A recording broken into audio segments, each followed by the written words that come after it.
चलिए आज दूसरी क्लास से शुरुआत कर रहे हैं। कल पहली क्लास आप लोगों को मैंने परसेंटेज की प्रोवाइड कराई है। चैनल के बारे में आपको बताया कि लोकवाणी पाठशाला एक चैनल हमने शुरू किया है और जो भी लोग गवर्नमेंट जॉब की तैयारी कर रहे हैं उन लोगों के लिए चैनल है। मैं आपको मैथ्स की क्लास प्रोवाइड करा रहा हूँ। कल की क्लास में मैंने आपको 4 कॉन्सेप्ट बताए।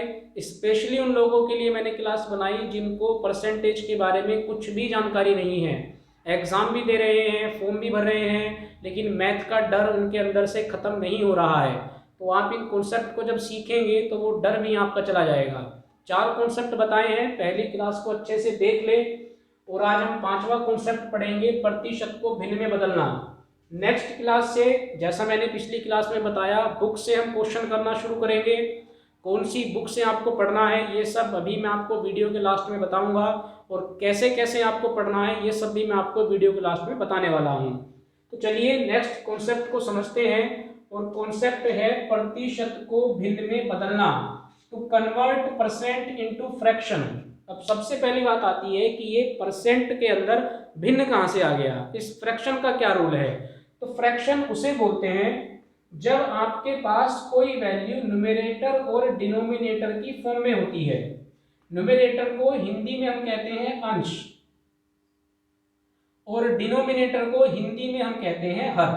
यानी कोई भी ऐसी वैल्यू जो न्यूमरेटर और डिनोमिनेटर की फॉर्म में होगी वही आपकी क्या कहलाएगी, वही आपकी फ्रैक्शन कहलाएगी। लेकिन हमें फ्रैक्शन में किसको बदलना है, परसेंट वाली वैल्यू को बदलना है। कैसे बदलेंगे, चलिए एक एग्जांपल लेते हैं। और मैं आपसे कहता हूं कि 20% लिखा हुआ है और इस 20% को आपको फ्रैक्शन में बदलना है। तो कैसे कन्वर्ट करना है, तो पहली क्लास के अंदर मैंने आपको बताया है कि सबसे पहले आपको क्या करना है, परसेंट को हटाना है। जब आप फ्रैक्शन बनाएंगे तो सबसे पहले आप इस परसेंट को हटाइए। कैसे हटाएंगे, तो परसेंट हटाने के लिए मुझे क्या करना है, परसेंट हटाने के लिए मुझे जो भी नंबर दिया है उसको आप क्या कर दीजिए, 100 से भाग कर दीजिए। ये आपका परसेंट हट गया और आपने 100 से डिवाइड कर दिया। 100 से डिवाइड किया तो वैल्यू आपके पास क्या आई, आप कैलकुलेट करेंगे 20 ही कम 20, 20 से 100 को काटेंगे तो कितनी बार कटेगा, 5 बार। 20 ही कम 20, 20 पंजे 100। तो ये जो वैल्यू आपको निकल के आई है यही आपका क्या है, यही आपका फ्रैक्शन है। भाई 20% को हमने ब्रेक करा, परसेंट हटाया, 100 से भाग कर दिया, कैलकुलेट किया तो हमारे पास कितना आया, 1/5।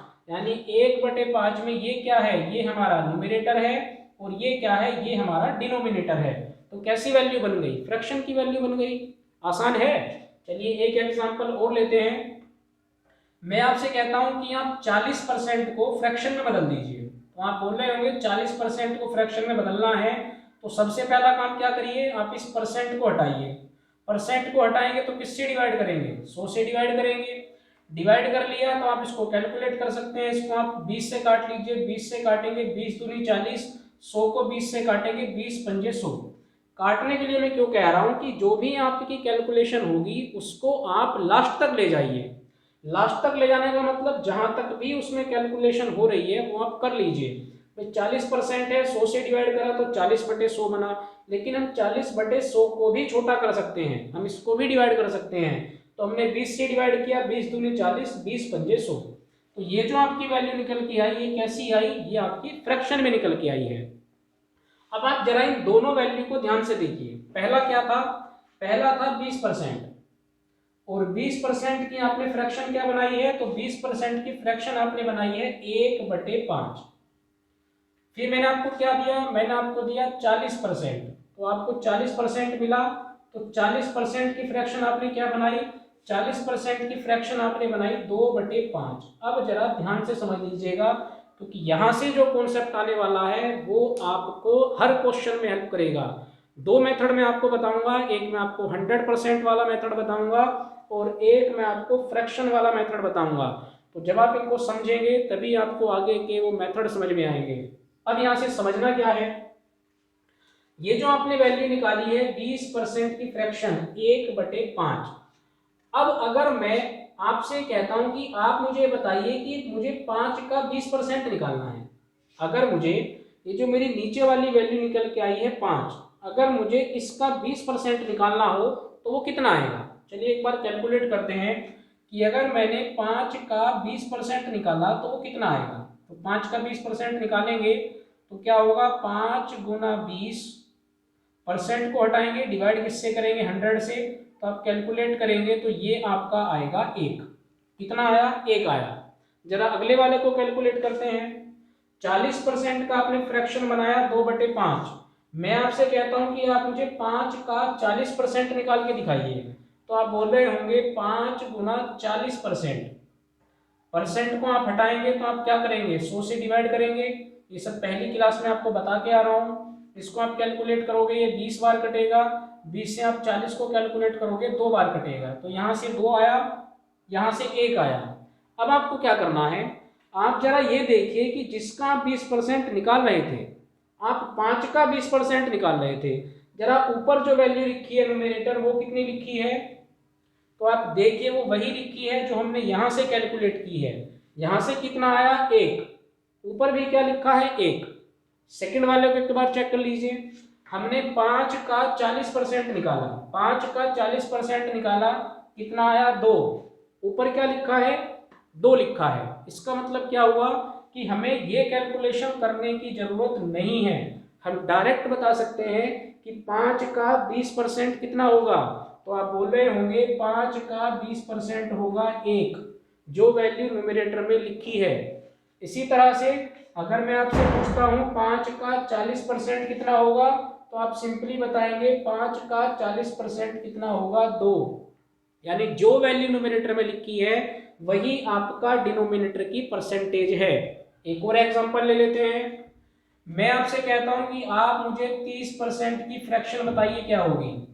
तो आपने 30% की फ्रैक्शन निकाली, 30/100, भाई परसेंटेज को आप हटा देंगे, कैलकुलेट करेंगे कितना आ जाएगा, 3/10। यानी आप बोल रहे होंगे कि 30% की फ्रैक्शन क्या होती है, 3/10 होती है। और अब मैं आपसे पूछता हूं कि इस 10 का 30% कितना होगा, तो आप मुझे सिंपली बताएंगे कि 10 का 30% होगा 3। समझ में आई बात। तो ये हमारा 5वां कॉन्सेप्ट है, जहां पहले हमने परसेंटेज को फ्रैक्शन में कन्वर्ट किया। फ्रैक्शन का मतलब ऐसी वैल्यू जो न्यूमरेटर और डिनोमिनेटर में होगी। और फिर अगर मैं डिनोमिनेटर की परसेंटेज आपसे पूछता हूं तो वो हर बार वही वैल्यू आएगी जो आपके न्यूमरेटर में लिखी होती है। बात समझ में आ रही है या नहीं। अगर आ रही है तो जरा आगे इसको चला लेके चलते हैं, इस पे 1-2 क्वेश्चन करते हैं, तब आपको और भी बढ़िया से समझ में आएगा।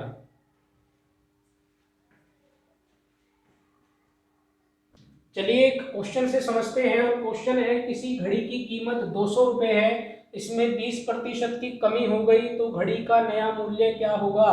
तो करेंगे इस क्वेश्चन को, लेकिन 2 तरीके से करेंगे। एक मैं आपको फ्रैक्शन वाला मेथड जो अभी आपको मैंने बेसिक कॉन्सेप्ट बताया है उससे कराऊंगा, और एक दूसरे कॉन्सेप्ट से कराऊंगा। लेकिन उससे पहले जरा एक नंबर की बात कर लेते हैं, और वो एक नंबर है 100 यानी 100। परसेंटेज के अंदर एक ऐसा नंबर है कि जब भी आप उस पर कोई परसेंट निकालोगे, फॉर एग्जाम्पल आप कहते हो कि मुझे आप 100 का 40% बताइए, आप कहते हो कि आप मुझे 100 का 50% बताइए, आप कहते हो कि आप मुझे 100 का 150% बताइए, तो जब भी आप 100 पर कोई परसेंट निकालोगे तो वो परसेंट उतनी ही आएगी जितनी आपने कही है। फॉर एग्जाम्पल आपने कहा कि मुझे 100 का 30% बताओ, तो 30 ही आंसर होगा। आपने कहा 100 का 50% बताओ, तो 50 ही आंसर होगा। आपने कहा 100 का 1000% बताओ, तो 1000 ही आंसर होगा। अकेला ऐसा नंबर है पूरी परसेंटेज में जहां जब भी आप प्रतिशत निकालोगे तो जितना परसेंट आपने कहा वही आपका आंसर। आपने कहा कि आप मुझे बताइए 100 का 40% कितना होगा, तो आप कैलकुलेट भी करके देख लीजिए। भाई आपने कहा 100 का 40% कितना होगा, तो हमें बेसिकली करना क्या है, आप परसेंट को हटाएंगे, नीचे आप कितना लिखेंगे, 100 लिखेंगे, 100 से 100 खत्म हो जाएगा, कितना बचेगा, 40। तो आपसे 40% पूछा गया, आंसर भी कितना आया, 40 आया। मैंने आपसे कहा आप मुझे 100 का 150% बता दीजिए कितना होगा, तो आप क्या कहोगे कि परसेंट को हटाओ, 100 से डिवाइड करो, 100 से 100 खत्म हुआ तो कितना आ गया, 150 ही आ गया। बात समझ में आ रही है कि जितना भी आप परसेंट कहोगे उतना ही आपका आंसर है। आप 100 का 1,00,000% कहोगे तो लाख ही आपका आंसर होगा। तो ये एक छोटा सा कॉन्सेप्ट है, बढ़िया कॉन्सेप्ट है। कहाँ काम आएगा? अब इस क्वेश्चन में काम आएगा। जरा आप समझिए कैसे। चलिए अब इस क्वेश्चन को समझते हैं। क्वेश्चन में पहली लाइन को पढ़िए, और पहली लाइन है किसी घड़ी की कीमत 200 रुपये है। जब तक आपने ये पहली लाइन पढ़ी तब तक घड़ी के रेट में कोई चेंज नहीं आया। घड़ी की कीमत कितनी है? 200 रुपये। जिस तरह से जब हम परसेंटेज को बोलते हैं तो परसेंटेज की वास्तविक वैल्यू मैंने आपको पहली क्लास में कितनी बताई? तो वो मैंने आपको बताई है 100, यानी 100। ये मैंने आपको परसेंटेज की रियल वैल्यू बताई है, कितनी होती है? 100 होती है। इसी तरह से अगर मैं इस पहली लाइन को पढ़ता हूं तो घड़ी की जो वास्तविक कीमत इस क्वेश्चन के अंदर है वो कितनी है? 200 रुपये है। अभी तक ना तो परसेंटेज में कोई परिवर्तन आया और ना ही अब तक घड़ी की कीमत में कोई परिवर्तन आया। तो आपको क्या करना है? आपको अपने क्वेश्चन के अंदर इन दोनों वैल्यू को बराबर कर देना है। ये परसेंटेज का वास्तविक मान है और ये इस क्वेश्चन के अंदर घड़ी का वास्तविक मान है। अब तक इन दोनों में कोई भी बदलाव नहीं हुए हैं। अब जरा अगली लाइन पढ़ते हैं। लिखा है इसमें 20% की कमी हो गई। किसमें? घड़ी के मूल्य में 20% की कमी हुई है। तो जो कमी प्रतिशत की हुई है उसे आप प्रतिशत के नीचे लिख दीजिए। कितने परसेंट की कमी हुई? 20% की। और अभी मैंने आपको क्या बताया कि अगर हम 100 पर कैलकुलेट करते हैं तो जितना आप परसेंट कैलकुलेट करेंगे वही आपका आंसर आएगा। तो अगर 20% की कमी हुई तो इसका मतलब 20 की कमी हुई। 40% की कमी होती इसका मतलब 40 की कमी होती। 60% की कमी होती इसका मतलब 60 की कमी होती। तो अगर 20% कम हुआ है इसका मतलब 20 कम हुआ है। कहाँ से? यानी जो पहले 100% था उसमें अब 20 कम हो गया तो कितना बचा? तो आप 100 में से 20 को घटा सकते हैं। तो 100 में से 20 को घटाएंगे तो कितना बचेगा? 80 बचेगा। ये बात हो गई परसेंट की। अब वो हमसे क्या पूछ रहा है कि घड़ी का नया मूल्य कितना है, कि ये जो 80 बच गया इसका मान बता दीजिए कितना होगा। ये आपको कैलकुलेट करना है। बहुत ही आसान है, समझते चलिए। जैसा मैंने आपको कहा जैसे जैसे आप आगे बढ़ेंगे मजा आएगा आपको क्वेश्चन करने में। तो अब आपके पास वैल्यू क्या बन गई? 100 का मान आपके पास 200 है और आपको 80 का मान बताना है। यहाँ कैलकुलेशन कैसे करते हैं ये भी आप समझ लीजिए, बहुत काम आएगी आपको आगे। यहाँ कैलकुलेशन आपको कैसे करनी है? ये जो वैल्यू आमने सामने है और जो ये वैल्यू ऊपर नीचे है, यानी इस तरह, और जो वैल्यू आमने सामने है, इनको आप आपस में काट सकते हैं। जिस भी संख्या से कट रही हो, 0 कट रहा हो, किसी संख्या से कट रही हो, तो उनको आप आमने सामने और ऊपर नीचे काट सकते हैं। और जब आप क्रॉस में चलेंगे तो आप इनकी क्या करेंगे? तब आप इनकी गुना करेंगे। याद रखिए, जब आप क्रॉस में चलेंगे तब आप इनकी गुना करेंगे।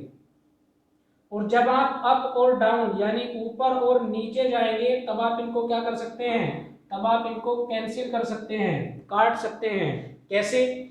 यहाँ पर आप देख सकते हैं कि 100 में भी 2 जीरो हैं और 200 में भी 2 जीरो हैं। 2 जीरो से 2 जीरो कैंसिल आउट हो गई। यहाँ पर कितना बचा? 1। यहाँ पर कितना बचा? 2। यहाँ पर कितना बचा हुआ है? 80। और यहाँ पर क्या है? क्वेश्चन मार्क, यानी जिसकी मुझे वैल्यू निकालनी है। इसको आप कुछ भी मान लीजिए। फॉर एग्जाम्पल मैं इसको ए मान लेता हूँ कि मुझे इस ए का मान निकालना है। अब आप क्या करेंगे? अब आप जरा क्रॉस मल्टीप्लाई कीजिए, क्रॉस गुना कीजिए। तो ए की मल्टीप्लाई 1 में करेंगे तो कितना आ जाएगा? ए ही आ जाएगा। फिर आपके पास यहाँ कितना बचा है? 80। यहाँ पर कितना बचा है? 2। यानी 80 की गुना आपको किस में करनी है? 2 में करनी है। तो आपके पास कितना मान आ गया? 160 रुपये। यानी जब घड़ी की कीमत 20% कम हो गई तो अब जो नई कीमत है वो कितनी हो गई है? 160 रुपये हो गई है। आया क्वेश्चन समझ में? कोई डाउट है तो बताइए कमेंट बॉक्स में लिख के। चलिए अब इस क्वेश्चन को थोड़ा बदलते हैं और क्वेश्चन में करते हैं 20% वृद्धि। यानी जो पहले घट गए थे रेट, वो रेट अब क्या हुए हैं? वो रेट अब बढ़ गए हैं। घड़ी की कीमत 20% बढ़ गई है। क्या बदलाव आएगा क्वेश्चन के अंदर? तो जरा पहली लाइन को अगर हम पढ़ेंगे तो घड़ी की कीमत अब भी 200 रुपये है। पहले क्वेश्चन में भी 200 रुपये थी। यानी आप बोल रहे होंगे कि 100 का मान अब भी कितना है? अब भी 200 रुपये ही है। भाई जो वास्तविक वैल्यू है उसको आप वास्तविक वैल्यू के बराबर रखिए। आगे बढ़ा तो हमने देखा कि इस बार क्या हुआ है, वृद्धि हुई है, बढ़ा है। तो जहां हमने पहले 20 घटाए थे, इस बार हम क्या करेंगे, हम इन 20 को बढ़ा के लिखेंगे। यानी 100 का मान 200 है और हमें किसका मान बताना है, हमें 120 का मान बताना है। तो पहले की तरह आप कुछ भी मान सकते हैं, फिर से हम यहाँ पर ए मान लें।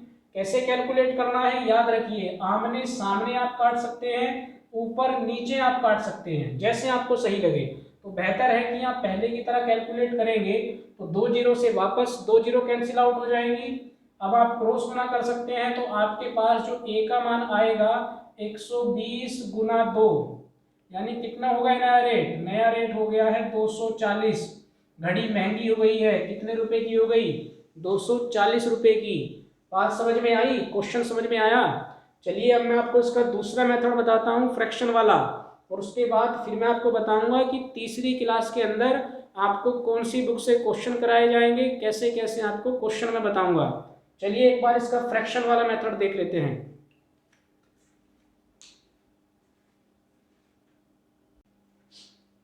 चलिए अब जरा एक बार फ्रैक्शन वाला मेथड समझते हैं। तो फ्रैक्शन वाला मेथड आपको कैसे अप्लाई करना है वो आप समझ लीजिए। आपने क्वेश्चन पढ़ा, किसी घड़ी की कीमत 200 रुपये है, इसमें 20% की वृद्धि हो गई। तो जब भी आप फ्रैक्शन वाले मेथड से क्वेश्चन करेंगे तो आपका जो फोकस होगा वो परसेंटेज पर होगा, प्रतिशत वृद्धि, प्रतिशत कमी, और भी इस तरह की लाइन आपको आगे मिलेंगी। यानी जो फ्रैक्शन वाला मेथड है वो आपका इस परसेंटेज से चलता है। कैसे करेंगे, तो अभी मैंने आपको परसेंटेज को फ्रैक्शन में कन्वर्ट करना बताया।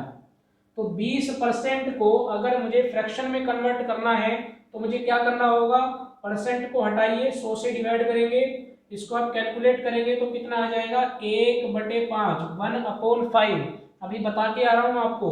तो यानी 20% की जो फ्रैक्शन होती है वो कितनी होती है, 1/5 होती है। ये आपको धीरे धीरे डायरेक्ट याद रखनी है, ताकि जब आप किसी क्वेश्चन को करें तो आपका ये टाइम बच जाए, आपको यहाँ कैलकुलेशन ना करनी पड़े कि मैं पहले 100 से भाग करता हूँ फिर मैं उसको कैलकुलेट करूंगा। आपको डायरेक्ट याद हो 20% और फ्रैक्शन में मान कितना है 1/5। तो जिस तरह से हमने परसेंटेज के अंदर 100 को वास्तविक मान माना था अभी पिछले वाले क्वेश्चन में, तो जब हम फ्रैक्शन से क्वेश्चन करते हैं तो जो हमारी नीचे वाली वैल्यू होती है हर, यानी डिनोमिनेटर, इसको हम क्या मानते हैं, इसको हम वास्तविक मान मानते हैं। यानी ये हमारी रियल वैल्यू होती है, वास्तविक मान। कैसे, जैसे हमारे परसेंटेज में क्या था 100 था, तो 100 को हमने किसके बराबर रखा था, घड़ी की वास्तविक कीमत के बराबर रखा था, 200 रुपए के। तो यहाँ पर हम इन 200 को किसके बराबर रखेंगे, इस 5 के बराबर रखेंगे। यानी इस 5 का मान कितना है, 200 है। बात समझ में आ रही है। 20% का फ्रैक्शन बनाया 1/5, तो जो आपका डिनोमिनेटर होगा वही आपका वास्तविक मान होगा। और वास्तविक मान को किसके सामने रखोगे, वास्तविक मान के सामने रखोगे। यानी 5 का मान कितना हो गया, 200। अब बात आती है कि यहाँ क्या वैल्यू आएगी।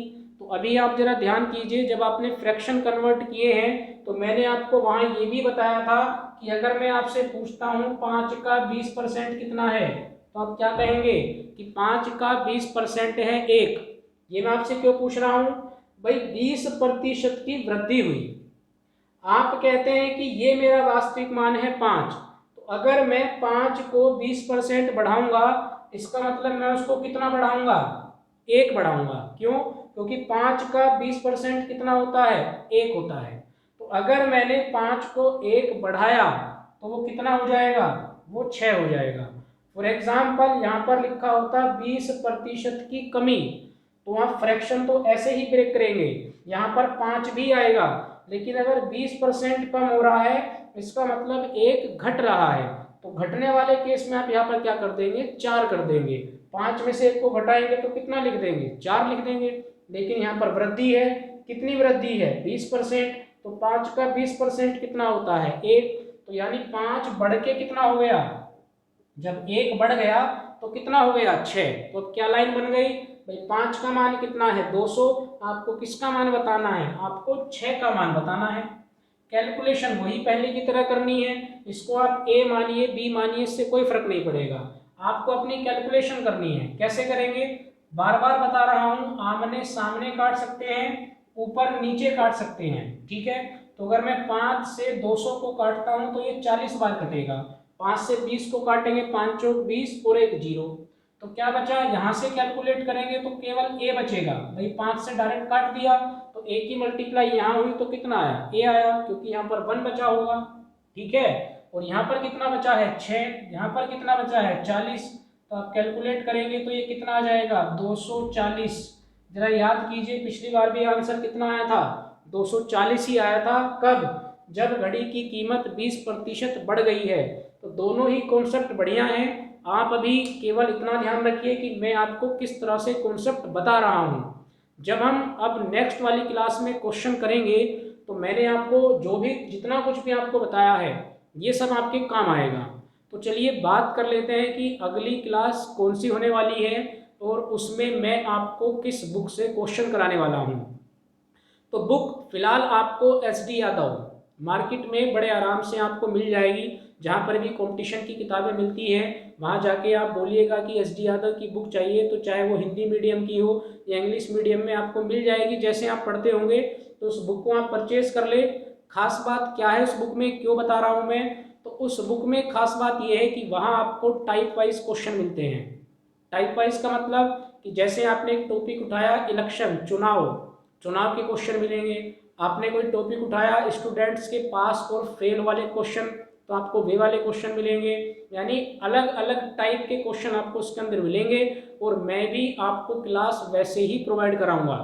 तो आप उस बुक को लीजिए और जो मेरी अगली क्लास है उसके अंदर मैं आपको चुनाव वाले क्वेश्चन कराने वाला हूँ। इलेक्शन वाले क्वेश्चन बहुत इंपॉर्टेंट है, एग्जाम में आते रहते हैं, तो आप तैयार रहिए अगली क्लास के लिए। SD यादव बुक को आप लेके बैठे, वहीं से मैं आपको क्वेश्चन कराऊंगा और जो मैंने आपको कॉन्सेप्ट बताए हैं इन्हीं कॉन्सेप्ट से मैं आपको क्वेश्चन कराऊंगा। तो चलिए अगली क्लास में मिलते हैं, इंतजार रहेगा आपका मुझे और मेरा आपको। तो अगली क्लास में वापस मुलाकात होगी नए क्वेश्चन के साथ। कौन से क्वेश्चन बताए मैंने आपको, चुनाव वाले क्वेश्चन। तो चुनाव वाले क्वेश्चन हम करेंगे, मजा आएगा क्वेश्चन को करने में। तो तब तक के लिए दोनों क्लास को अच्छे से देख ले, कॉन्सेप्ट को समझ ले और लोकवानी पाठशाला ये नाम आपको याद रहेगा, क्योंकि आपका मैथ का डर खत्म होने वाला है। ठीक है, तो चलिए मिलते हैं अगली क्लास में।